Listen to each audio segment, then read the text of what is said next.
Amen. Praise God. Hallelujah. Maraming salamat sa Panginoon mga kapatid. Magandang araw sa ating lahat.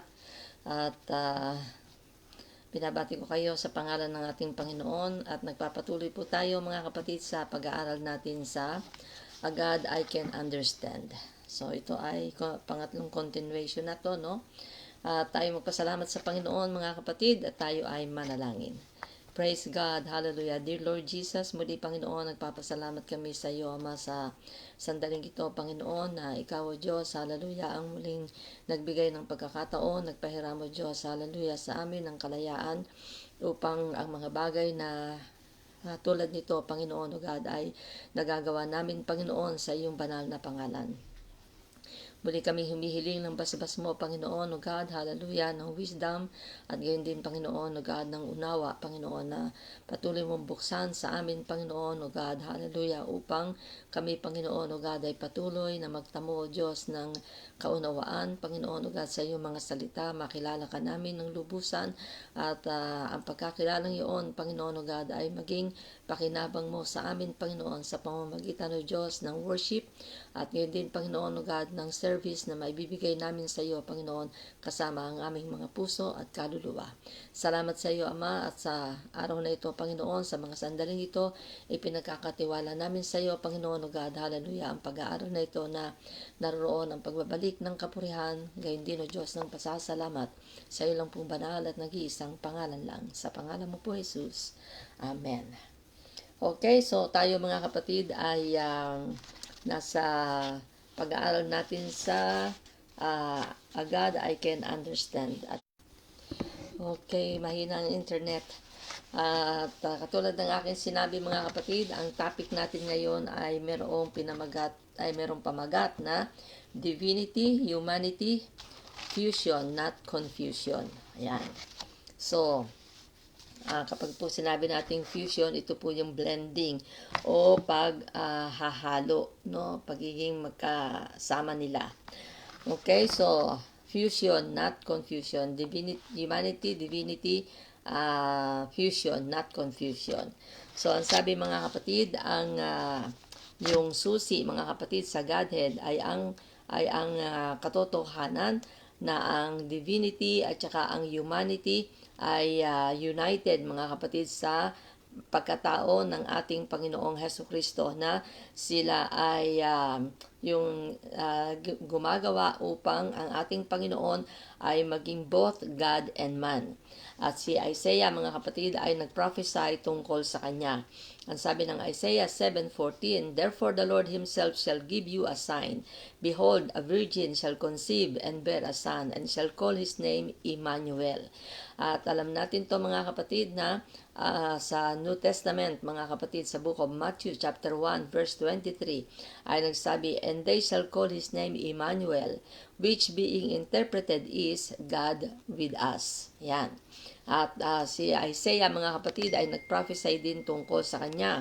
At ang sabi niya sa Isaiah 9:6, For unto us a child is born, unto us a son is given, and the government shall be upon his shoulder, and his name shall be called Wonderful, Counselor, the Mighty God, the Everlasting Father, the Prince of Peace. So, yung ipanganganak na yon mga kapatid ay tatawagin na the Mighty God, at gayon din the Everlasting Father. So, i-consider natin mga kapatid yung word na Emmanuel or God with us, kung ano talaga ang tunay na kahulugan nito. At ito mga kapatid ang magiging topic natin ngayon. At naniniwala ako mga kapatid na sa pamamagitan ng paghihimay-himay natin mga kapatid ng pag-aaral tungkol sa Godhead ay maaalis yung ating confusion tungkol sa pagiging iisa ng Diyos, no? So, Jesus, the God-man.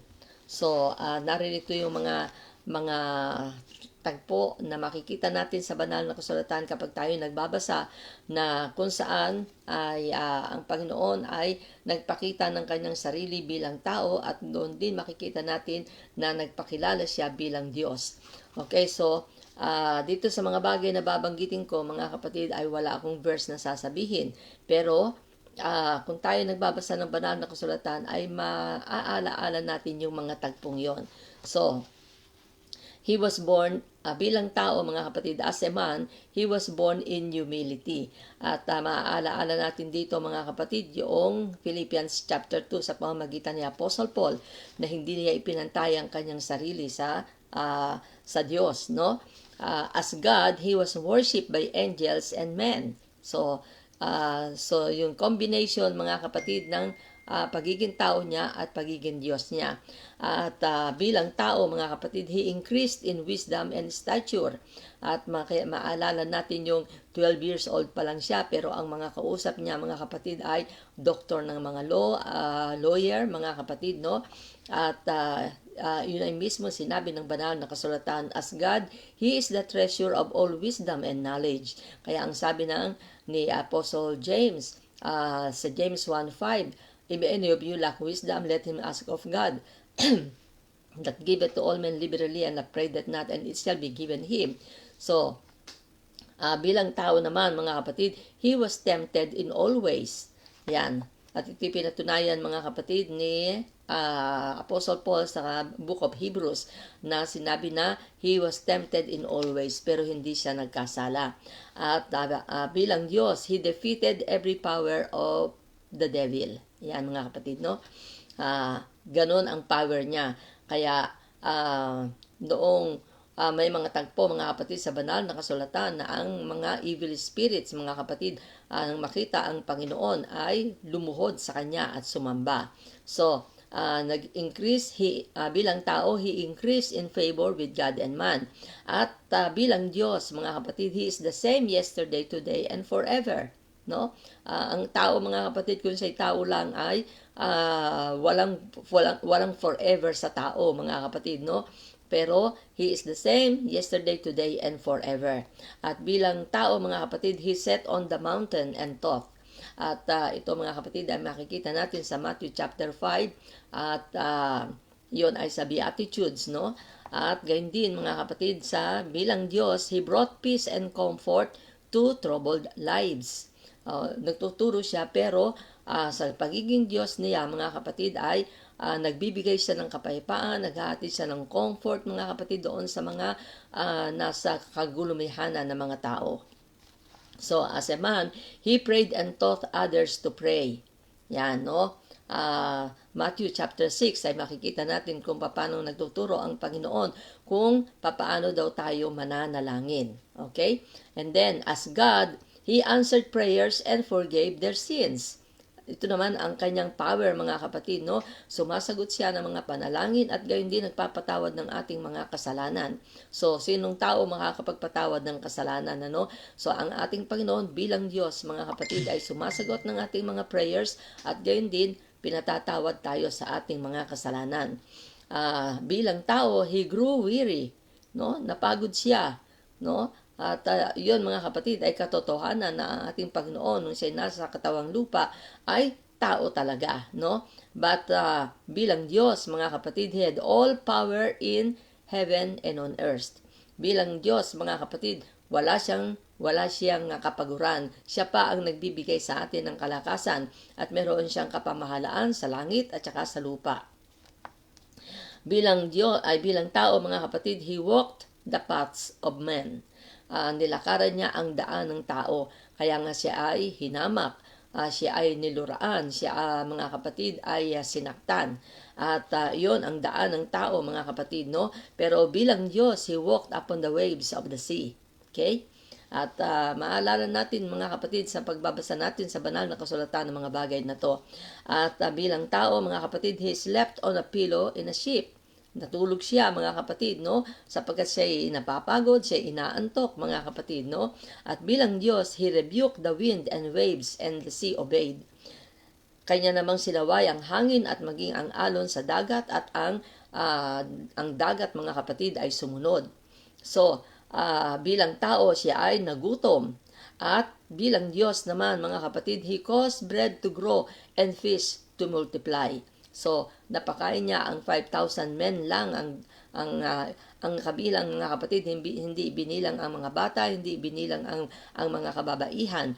Ang mga lalaki lang mga kapatid ang binanggit at sila ay merong 5,000 men, no? So, bilang tao mga kapatid, he wept at the tomb of Lazarus. Pero bilang Diyos mga kapatid, he called Lazarus from the dead. So, bilang tao, he talked with the blind and lame. Kinakausap niya mga kapatid ang mga bulag at ang mga lumpo. At bilang Diyos mga kapatid, he opened their eyes and made their feet walk. Yan. Bilang tao, he was scorned by men. No? Hinamak siya ng mga tao mga kapatid. Pero bilang Diyos, he was obeyed by demons. No? Kaya nakakahiya tayo kung minsan mga kapatid, no? Tayo ang humahamak sa Panginoon, pero ang mga dyablo mga kapatid sumasamba sa Kanya. Okay, bilang tao mga kapatid, he was sorrowful unto death.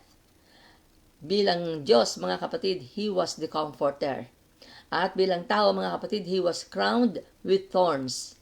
At bilang Diyos, he was the creator of the thorn bush. Sino ba ang gumawa ng lahat ng puno, damuman, mga kapatid, o anumang bagay na meron ng mundong ito kung hindi siya, no?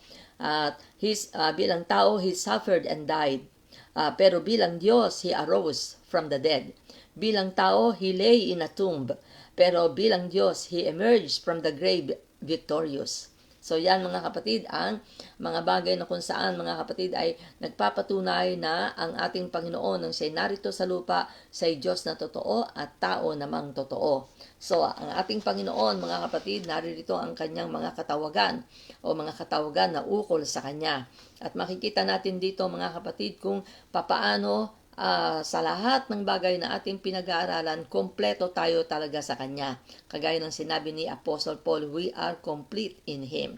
No? So, ang ating Panginoon, mga kapatid, ay tinawag na Jehovah Savior. Jesus, Jehovah Savior. Ang Matthew 1:21, mga kapatid, ay nagsabi, and she shall bring forth a son, and thou shalt call his name Jesus, for he shall save his people from their sins. So, ang alam natin mga kapatid, no, na yun ang kanyang purpose upang siya'y pumarito. Ang kanyang bayan, mga kapatid, ay iligtas sa kasalanan o patawarin sa mga kasalanan. At bilang Emmanuel, mga kapatid, ang ibig sabihin ay God with us, kagaya ng aking sinabi kanina sa Matthew 1:23, behold, a virgin shall be with child, and shall bring forth a son, and they shall call his name Emmanuel, which being interpreted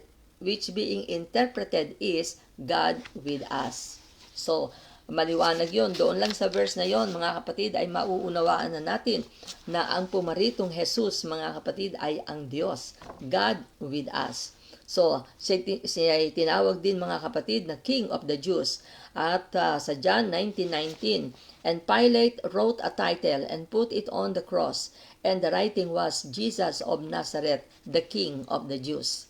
So, nakatutol ba mga kapatid ang mga Pharisees at ang lahat ng tao, mga kapatid, na naroroon na sumisigaw na ipako siya sa krus nang ilagay ni Pontius Pilate, mga kapatid, ang title na to.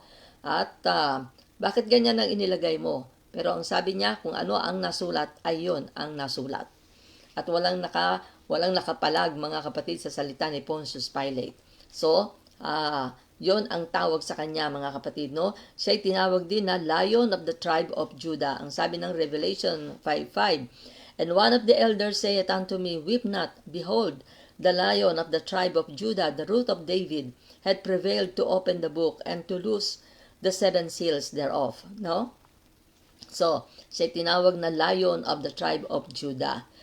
Ito yung tagpo, mga kapatid, sa Revelation chapter 5 na umiiyak si John the Beloved, sapagkat walang worthy na mag-open ng book, mga kapatid, doon sa may hawak na nasa trono, mga kapatid. At narito ang sabi, huwag kang umiyak, ang sabi, mga kapatid, no, sapagkat narito ang Lion of the tribe of Judah. Ayan. So, sumunod, mga kapatid, siya ay tinawag na Lamb of God. John 1:29.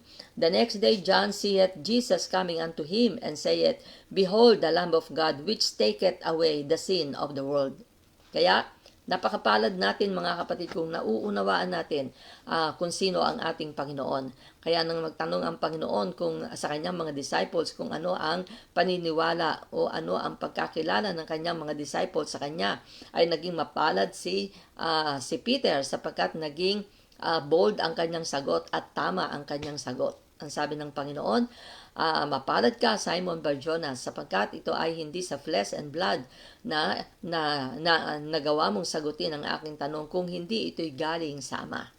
Okay, so, ang sabi mga kapatid, siya tinatawag na God, ang ating Panginoon. Si Jesus ay tinatawag na Diyos. Sa Hebrews 1:8, ang sabi, but unto the Son he saith, thy throne, O God. O, kita nyo mga kapatid, no? But unto the Son he saith, thy throne, O God, is forever and ever. A scepter of righteousness is the scepter of thy kingdom. So, direct yun mga kapatid, no? But unto the Son he saith, thy throne, O God, no? Okay, so, tinawag din siya mga kapatid na Good Shepherd. Ang sabi ng John 10:11, I am the Good Shepherd. The Good Shepherd giveth his life for the sheep. So, siya ang ating Good Shepherd. Hindi lang Good Shepherd mga kapatid, siya ang ating Chief Shepherd. At siya tinatawag din the door. Siya yung ating pintuan. Sa John 10:7, then said Jesus unto them again, verily, verily, I say unto you, I am the door of the sheep. At tayo mga kapatid ay mga sheep ng ating Panginoon. So sino ang ating shepherd? Ang ating Panginoong Jesus, at siya ang ating pintuan. Ayan. So, I am the door of the sheep. Sa kanya tayo pumaparoon mga kapatid, sa kanya tayo pumapasok.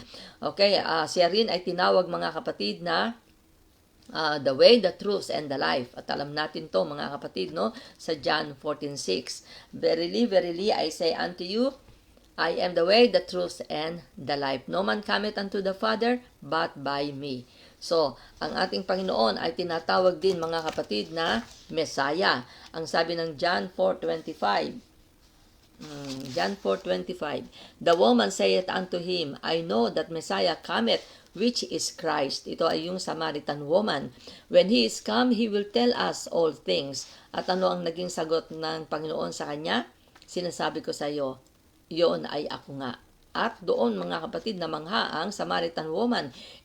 Iniwanan niya ang kanyang water pot at tumakbo sa city mga kapatid ng Samaria. At ayun mga kapatid, no? Siya nagpatotoo doon. At nagkaroon ng revival mga kapatid sa Samaria.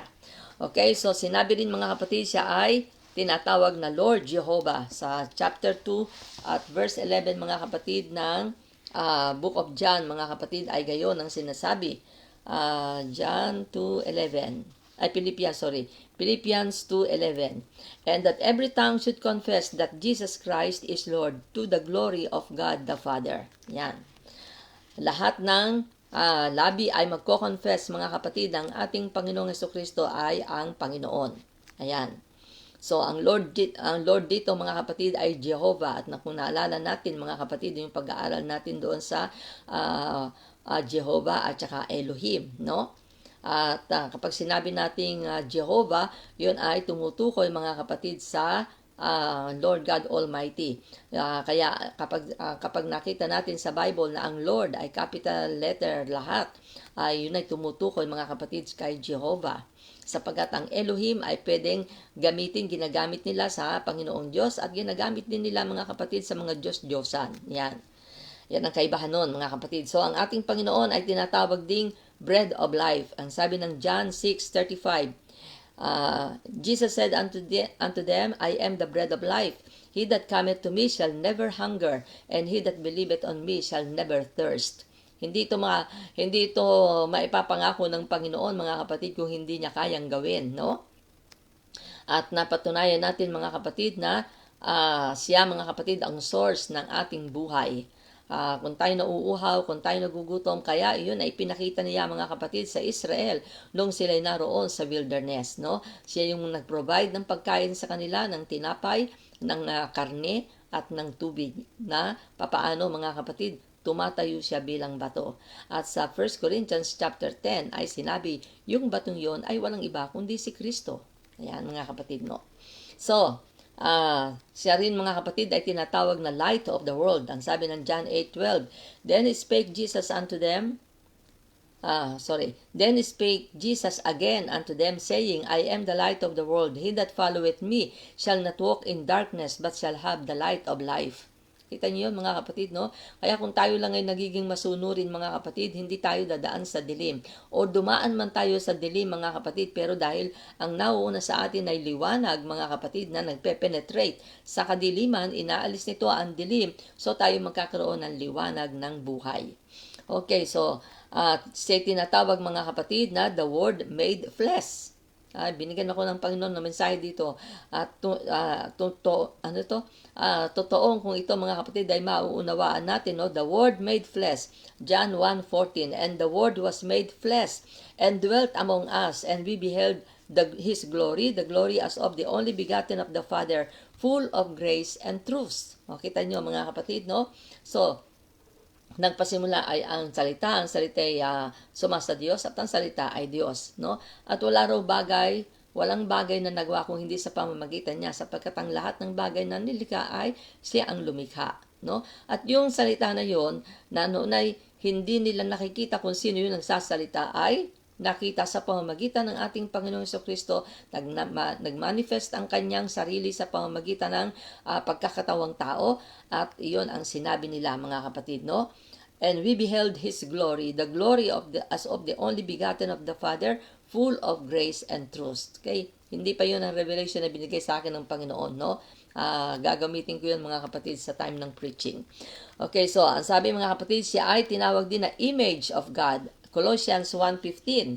Ang sabi, mga kapatid, who is the image of the invisible God, the firstborn of every creature. Yan, mga kapatid, no?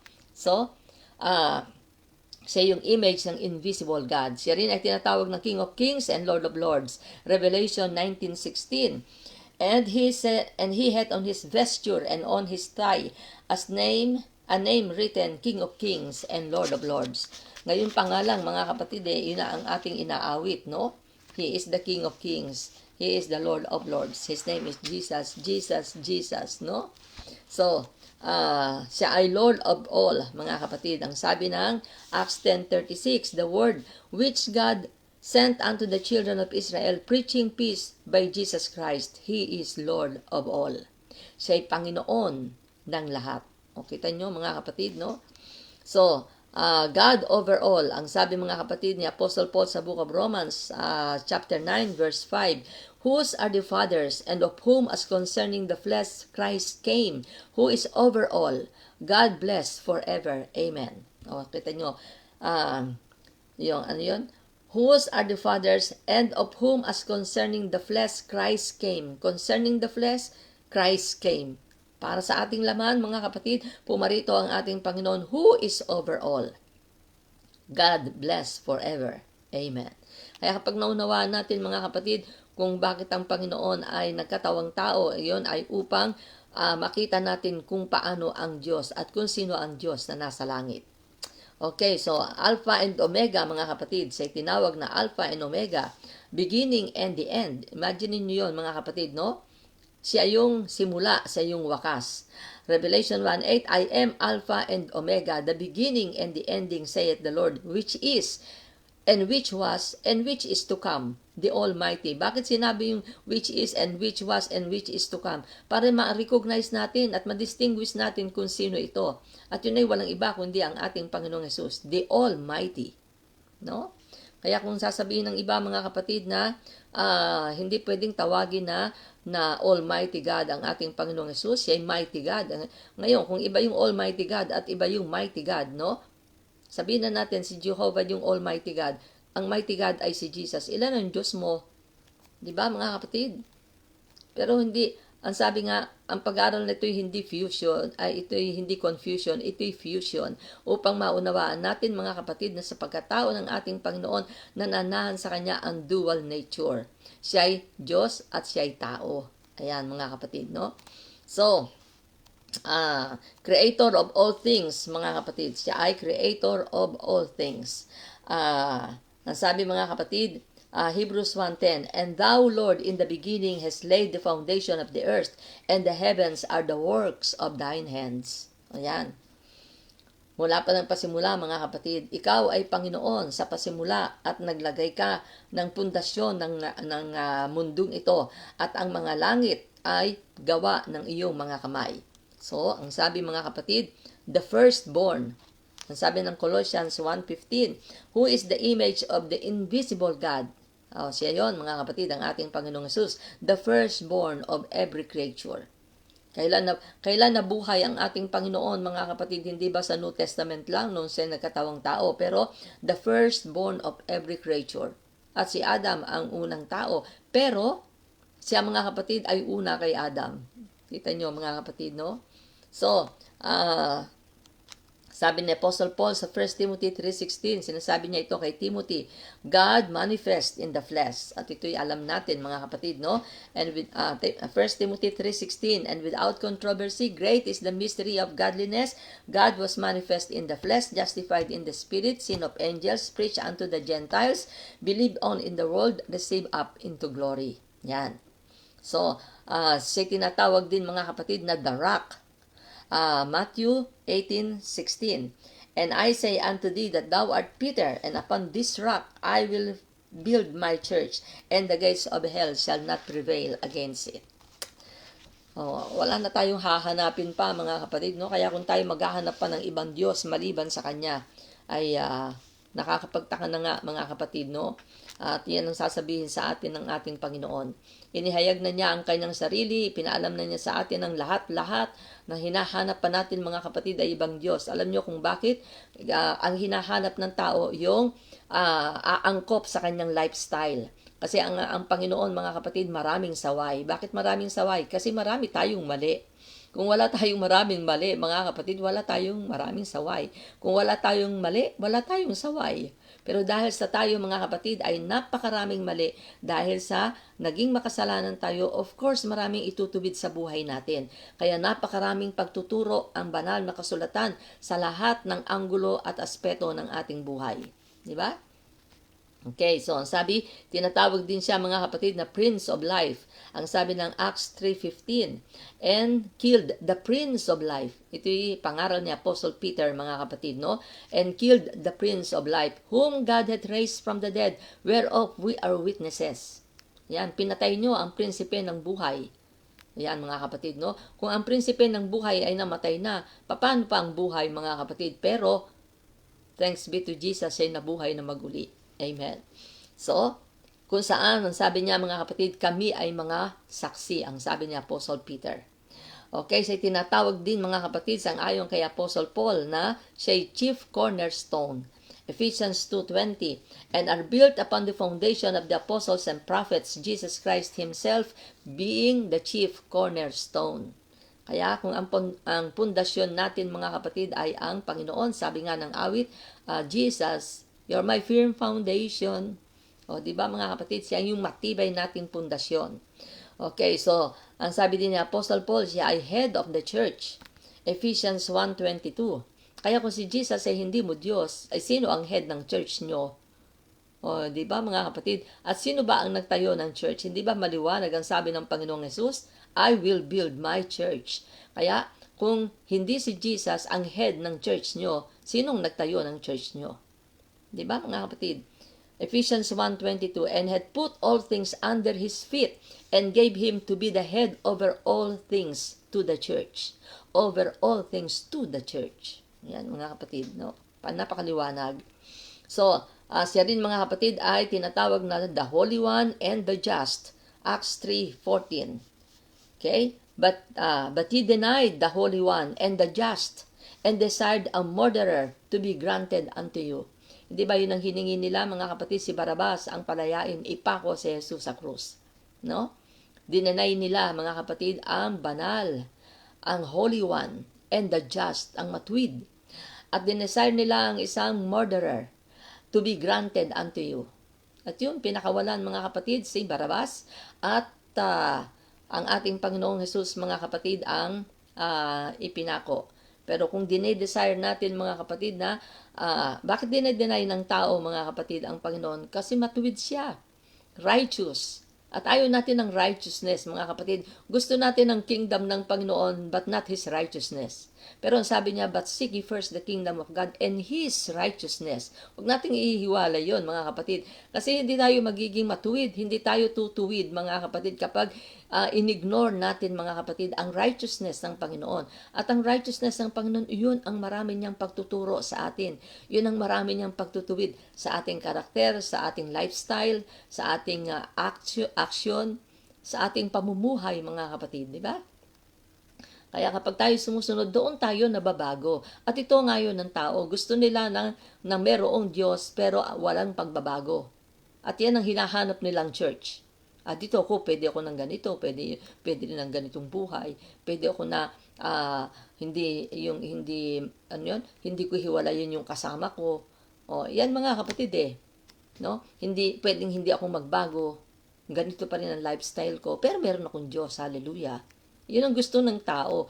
Pero ang hinahanap ng Panginoon, mga kapatid, ay hindi lang yung nakapasok sa kanyang kingdom, kundi nabubuhay at sumusunod sa kanyang righteousness. Ayan, mga kapatid, no? So, saan tayo? Acts 3:14. Okay, so, sa yung resurrection and the life.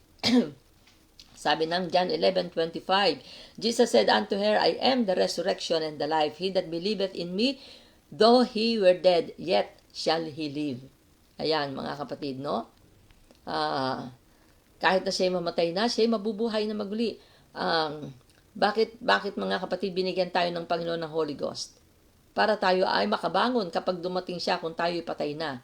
Ngayon, kung tayo walang Espiritu ni Kristo, kaya nga sabi ni Apostle Paul, subalit kung ang Espiritu niyaong kay Jesus ay bumuhay na mag-uli sa mga patay, ay nananahan sa inyo, yung Espiritu na bumangon kay Jesus sa mga patay, yun din ang bubuhay sa atin sa kanyang pagbabalik. Maliwanag yun. Kaya kung tayo walang Holy Ghost, hindi tayo sa kanya. Ayan, mga kapatid, no? So, siya yung author and finisher of our faith. Hebrews 12:2. Looking unto Jesus, the author and finisher of our faith, who for the joy that was set before him endured the cross, despising the shame, and is set down at the right hand of the throne of God. Ayan, mga kapatid, no? Sa yung author and finisher of our faith. Kasi, paano tayo nagkaroon ng pananampalataya, mga kapatid? Sino ang una nating nakilala nung tayo ay matinag ng banal na kasulatan? Hindi ba si Jesus? No? So, siya tinatawag, mga kapatid, na everlasting Father. At yun ay binasa ko kanina, mga kapatid, sa Isaiah 9:6, no? For unto us a child is born, unto us a son is given, and the government shall be upon his shoulder, and his name shall be called Wonderful, Counselor, the Mighty God, the Everlasting Father, the Prince of Peace. So, Everlasting Father. Yung batang isinilang, mga kapatid, ay tatawagin the Everlasting Father. Ang everlasting means no beginning, no ending. Pero isinilang siya, yun ang kanyang beginning. Namatay siya, yun ang kanyang ending. Pero siya tatawagin the Everlasting Father. O ilan pa lang ngayon ang Ama? At ilan ang Everlasting Father? Pero yung isinilang na yun ay the Everlasting Father, mga kapatid, no? Mabuksan nawa na ang ating unawa, mga kapatid, na iisa lang ang Diyos, no? Okay, so siya, mga kapatid, ay tinawag na Great High Priest. Hebrews 4:14. Okay, sandali lang, mga kapatid, no? Hebrews 4:14. Ang sabi, seeing then that we have a great high priest that is passed into the heavens, Jesus the Son of God, let us hold fast our profession. Ayan, mga kapatid, no? So siya ay yung great high priest. Doon sa tabernacle sa Old Testament, mga kapatid, no, walang nakakapasok sa Holiest of Holies, no, sa Holy of Holies. Bakit? Sino lang ang nando doon? Yung high priest, yung great high priest, mga kapatid, no? Kapag yung saserdote, mga kapatid, na nagbi-minister doon sa outer court hanggang doon sa holy place ay pumasok sa Holy of Holies, patay siya. Sino lang ang nandoon, mga kapatid? Yung high priest. Pero meron pa tayong great high priest at yun ay walang iba kundi ang ating Panginoon. Siya yung tumatanggap ng alay, mga kapatid, at naghahatid ng apoy kapag okay ang alay nila. Kapag hindi, walang apoy na bababa. At tayo rin, mga kapatid, sino ang Holy Ghost baptizer natin? Hindi ba ang ating Panginoon? At yun ang isinisigaw, mga kapatid, ni John the Baptist. I baptize you with water of repentance, but after me is mightier than I, whose shoes I am not worthy to unloose. He shall baptize you with the Holy Ghost and with fire. So, wala nang ibang maghahatid pa ng Holy Ghost, mga kapatid, kung hindi siya. Kaya kung kayo'y nakakaranas, mga kapatid, anumang denomination na kinalalagyan natin, at kayo nakareceive ng Holy Ghost, alalahanin nating lahat si Jesus ang nagbaptize sa atin ng Holy Ghost. No? Wala nang iba. Okay? So, anong sabi mga kapatid? Ang sabi mga kapatid, siya rin ang I am. I am. Ang John 8:58 ay nagsabi, Jesus said unto them, Verily, verily, I say unto you, before Abraham was, I am. Bago pa si Abraham, ay siya na. Ang sabi ng mga tao, ano? Wala ka pang 50 anyos, sasabihin mo, nakita mo na si Abraham? Yun ang mga hiwaga, mga kapatid, ng kanyang pananalita, at doon nagagalit ang mga tao sa kanya. Kasi hindi nila ma-realize, mga kapatid, hindi nila maunawaan ang mga bagay na inihahayag ng Panginoon, no? Pero salamat sa Panginoon, nahayag siya sa atin at nakilala natin siya. Okay, so ang sabi sa 1 Timothy 2:5, mga kapatid, siya ay mediator between God and man. Okay, for there is one God and one mediator between God and man, the man, Christ Jesus. So siya nagkatawang tao, mga kapatid, upang tayo ay magkaroon, mga kapatid, ng mediator. Upang yung pagiging napakalayo natin sa Diyos, mga kapatid, ay mailapit niya tayo. No? Napakahirap naman siguro, mga kapatid, tayo lalong maniwala kung wala tayong nakilala, mga kapatid, na nagkatawang taong Diyos, mga kapatid, dito sa lupa upang makilala natin ng totoo ang Diyos. Pero nagkatawang tao siya, nakisama sa mga tao, kaya alam niya tayong tao, mga kapatid, at tayo ay maihatid niya, mga kapatid, doon sa kanyang sarili, sa kanyang deity. Okay? So yan, mga kapatid, no?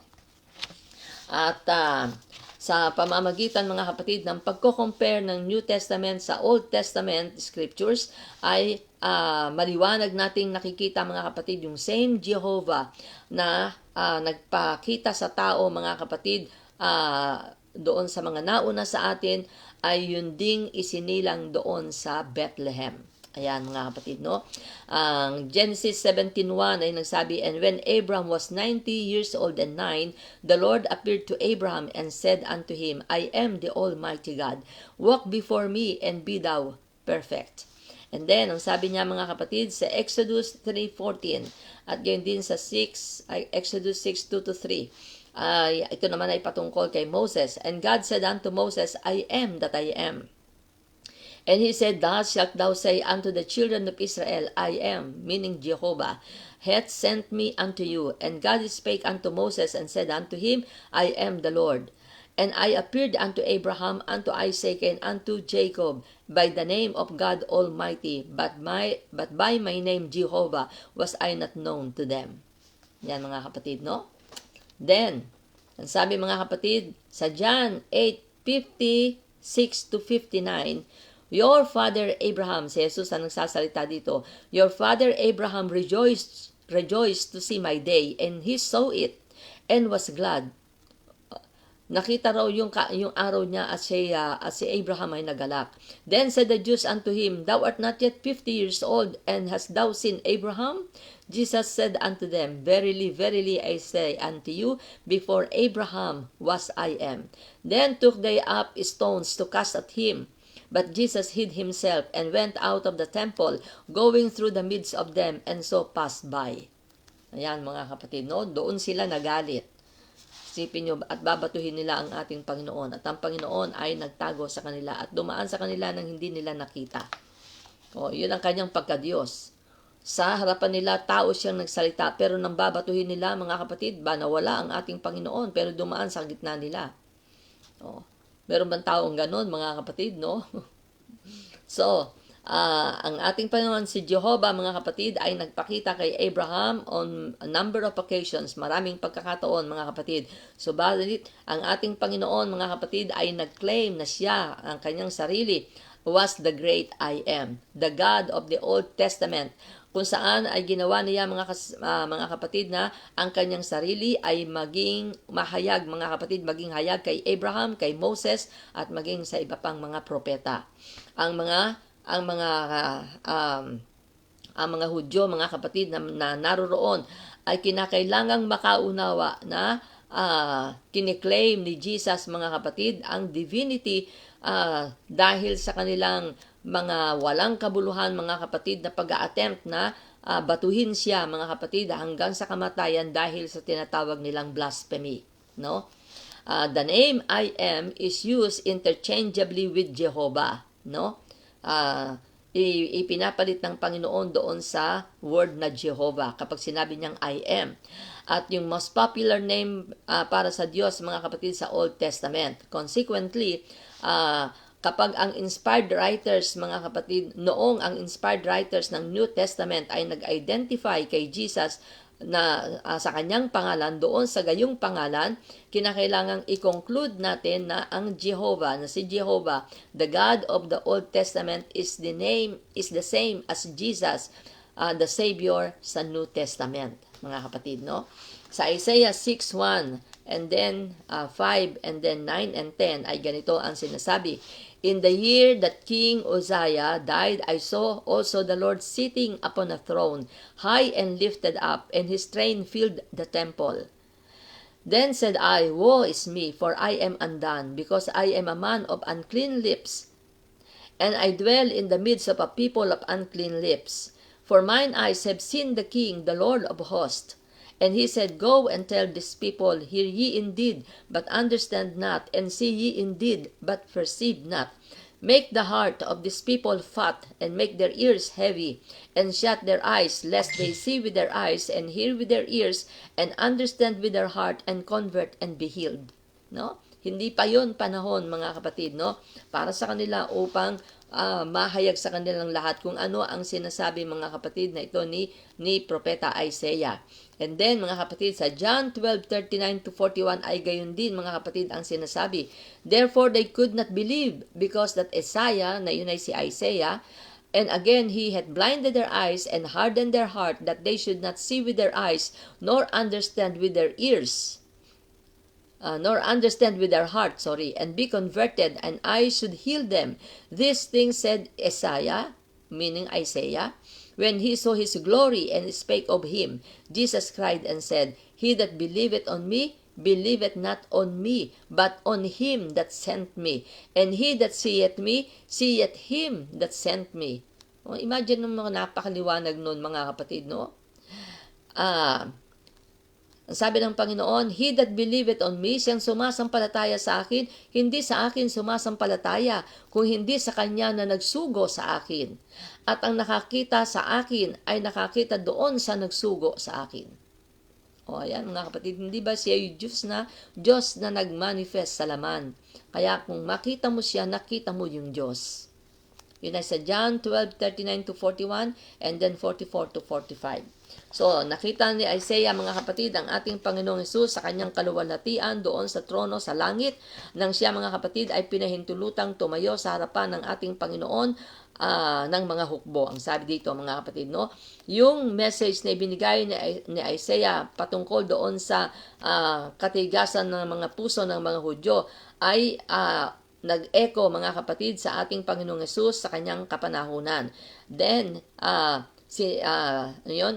sinarhan niya ang kanyang pananalita, mga kapatid, ng ang mga tao, mga kapatid, na nakakita sa kanya at nakakita din, mga kapatid, doon sa kanya na nagsugo sa ating Panginoong Hesus, na sinasabi niyang the Jehovah God of the Old Testament. Ayan, mga kapatid, no? So, and then, ngayon, one God manifest Himself to angels and men. One God manifest Himself to angels and men.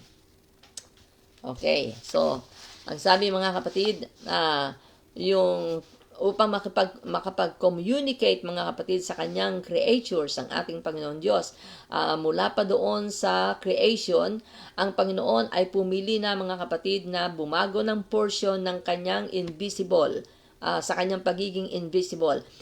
Yung spirit substance ng kanyang sarili, mga kapatid, into a spiritual type being na kung saan ay makikita at mauunawaan.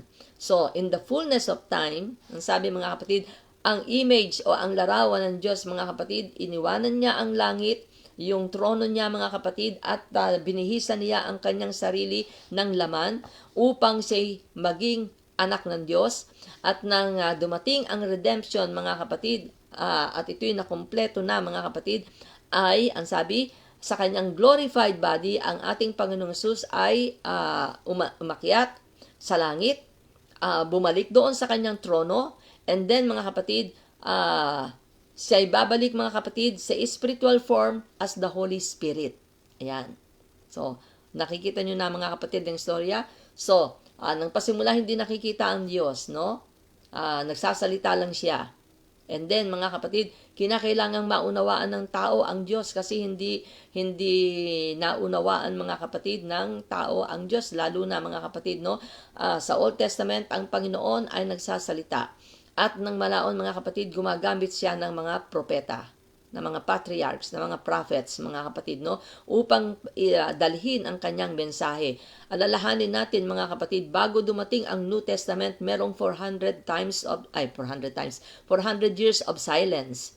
So, ang sabi doon, ang tao ay gumagawa na lang ng kanilang sariling way upang sumamba sa Diyos. Kaya iba't ibang kaparaanan ng pagsamba ng tao sa Diyos. At nang dumating ang Panginoon, mga kapatid, lalo nang malabo ang pag-unawa ng tao tungkol sa Diyos. Kaya, nagkatawang tao siya, ang kahabagan niya ay naroon, mga kapatid, at nakita natin ang Diyos na nagkatawang tao. At yun ay ang ating Panginoong Hesukristo. Ang sabi ng Panginoon, mahalaga. Ito yung sinasabi niya sa kanyang mga disciples. Mahalaga para sa inyo ang ako'y umalis. Sapagkat kung ako'y hindi aalis, hindi darating sa inyo ang Espiritu Santo. Pero kapag ako'y umalis, ipadadala ko siya sa inyo. Ayan, mga kapatid, John 16:7. Di ba? At dumating sa atin ang Holy Ghost. Ang unang tumanggap, mga kapatid, ay ang apostles na sinabihan niya, bumalik kayo sa Jerusalem. At doon, mga kapatid, tinanggap nila ang Holy Ghost baptism. At kung ano ang ginawa ng Panginoon, mga kapatid, yun ang kanilang nagawa at sinong kanilang ipinakikilala. Mga Hudyo yun, mga kapatid, no? Na ang kanilang pananampalataya ay naka-Jehovah. Pero, na sila ay makareceive ng Holy Ghost, mga kapatid, no? Nabuksan ang scripture sa kanilang kaunawaan. At sinong kanilang ipinangaral? Mula sa pagsisisi, kapatawaran ng kasalanan, at gayon din, mga kapatid, buhay na walang hanggan. Sino ang kanilang ipinangaral? Hindi ba iisang pangalan? Ang pangalan ng ating Panginoong Hesus. Dahil ang Holy Ghost ay teacher. Siya yung teacher, mga kapatid, no? But the Comforter, which is the Holy Ghost, whom the Father will send in my name, He shall teach you all things and bring all things to your remembrance, whatsoever I have said unto you. Anong ipapaalaala? Yung mga sinabi ng Panginoon sa kanila. So, maliba, mga kapatid, ang mga apostles, na ipakilala nila, mga kapatid, kung sino ang Panginoon, no? Kung sino si Jesus. So, when God's Spirit indwells a believer, He is given power to overcome sin and become a son of God. At doon lang tayo na bago, mga kapatid, no? Kaya kung meron pang ibang Diyos, mga kapatid, dito kay Jesus. Bakit? Bumabago siya ng buhay, mga kapatid, eh. Noon, ang dami-daming Diyos-Diyos na sinasamba natin, hindi tayo nabago. Pero, nang dumating si Jesus sa buhay natin, mga kapatid, na bago ang buhay natin. Kaya, sinong Diyos ang sasambahin mo kung hindi yung babago ng buhay mo? At may pangakong buhay na walang hanggan. 1 John 5:20. And we know that the Son of God is come and hath given us an understanding that we may know Him that is true, and we are in Him that is true, even His Son, Jesus Christ. This is the true God and eternal life. Napakaliwanag na nun, mga kapatid, no? Sa dami ng ating pinag-aaralan at dami ng binasa natin, yun lang isang verse na yon. May palagay ko, mga kapatid, ay bukas na ang ating isipan doon kung sino ang Diyos. This is the true God and eternal life. Ayan, mga kapatid, no? So, doon lang muna tayo, mga kapatid, kasi kapag pinasok natin itong pagpapatuloy ng ating pag-aaral dito sa One God Manifest Himself to Angels and Men, Old Testament hanggang sa New Testament, ay napakarami po, mga kapatid, verses ang ibibigay ng pag-aaral na ito sa atin, no? Kaya, ano bang araw ngayon? Friday na. So, makita ulit tayo, mga kapatid, sa Tuesday. Okay? So, maraming salamat sa Panginoon at nawa ay patuloy na mabuksan yung ating unawa, mga kapatid, at maging firm ang ating pananampalataya at knowledge, mga kapatid, at understanding na meron tayong iisa lang ang Diyos, and His name is Jesus. Okay, so tayo manalangin, mga kapatid, at maraming salamat sa Panginoon. Maraming salamat sa inyo, mga kapatid, nandiyan kayo. Sister Lolit, thank you so much. Kumusta ka na? Wala akong balita sa iyo. At gayon din, mga kapatid, Chris Duwan, thank you so much. Sister Helen, thank you for being here. At gayon din, Sister Flair, Richard, Jimmy, yung kanina, hindi ko na alam kung sino, no?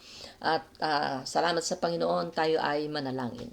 Praise God, hallelujah. Dear Lord Jesus, muli Panginoon, maraming salamat sa mga revelation, Panginoon, ay binibigay mo sa amin kung sino ka. At tunay, Panginoon, O God, hallelujah, na kahanga-hanga, Panginoon, O God, ng pagkatawag at pagkapili mo sa amin, Panginoon, O God, hallelujah, upang makilala ka namin, Ama.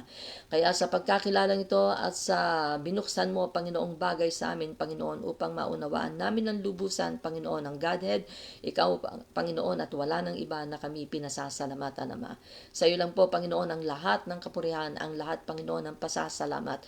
At gawin mo po, Panginoon, maging matibay, O Diyos, ang bawat isa sa amin sa pagkilala sa iyo, upang kung kami tatayo, upang kung kami mabubuhay, upang kung kami, Panginoon, O God, hallelujah, ay magsasaysay ng amin, Panginoong mga testimony sa buhay, Panginoon, wala kaming ibang pangalang iaangat, kundi pangalan mo lang. Kaya sa iyo, Panginoon, O God, hallelujah, inihahatid namin, Panginoon, ang lahat ng glory, lahat ng honor, Panginoon, sa iyo lang pong banal at nag-iisang pangalan lang. Sa pangalan mo po, Jesus, na aming Diyos. Amen. So, God bless, mga kapatid, at patuloy tayong pagpalain ng ating Panginoon. Ingatan ninyo ang inyong mga sarili at huwag tayong makakasakit. God bless. Bye-bye na po.